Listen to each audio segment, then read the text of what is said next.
भौतिक जगत में दुखों से मुक्त होने का उपाय इस भौतिक जगत में एक भी मनुष्य ऐसा नहीं है जो दुखी नहीं हो सकता, एक भी नहीं। इस भौतिक जगत में जन्म लेना ही अर्थात दुख। तो एक भी मनुष्य ऐसा हो ही नहीं सकता जो दुखी ना हो, क्योंकि जिसने जन्म लिया है उसने इस शरीर की जरूरत पड़ी उसे।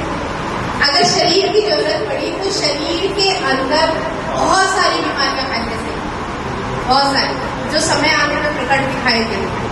कभी किसी को कैंसर हो गया, किसी को बीपी हो गया, किसी को किडनी हो गया, ये हो गया, वो हो गया। तो ये शरीर पहले से ही हजारों बीमारियों को लेके बैठा हुआ है।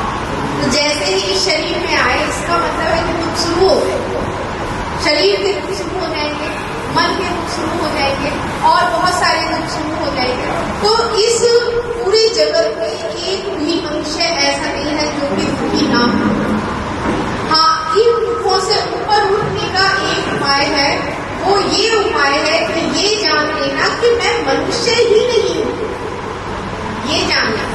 तो मनुष्य जीवन में यदि दुखों से ऊपर उठना है तो बस इसका एक ही उपाय ये है कि यह जान लेना कि मैं मनुष्य हूँ ही नहीं, ये उपाय है। इसके अलावा इस पूरे जगत में एक भी मनुष्य ऐसा नहीं है कि जो दुखी ना हो।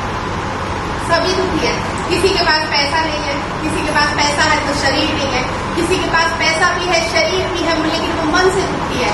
किसी के पास रिश्ते नहीं है, किसी के पास संबंध ही नहीं है, किसी के पास इज्जत नहीं है, किसी के पास पावर नहीं है, किसी के पास कुछ भी नहीं है, तो बेफिजूल के वो पागल है, मतलब उसे दुखी रहने की आदत ही हो गई।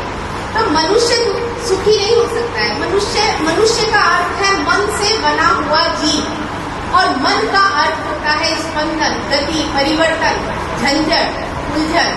तो मनुष्य नहीं सुखी हो सकता, उसे एक न एक कमी रहेगी जीवन, चाहे कभी किसी चीज की, कभी किसी चीज की, कभी किसी चीज की, एक न एक कमी रहेगी। लेकिन यदि इन सारे दुखों से ऊपर उठना है तो इसका एक उपाय ये है कि ये जानो कि मैं मनुष्य ही नहीं हूँ,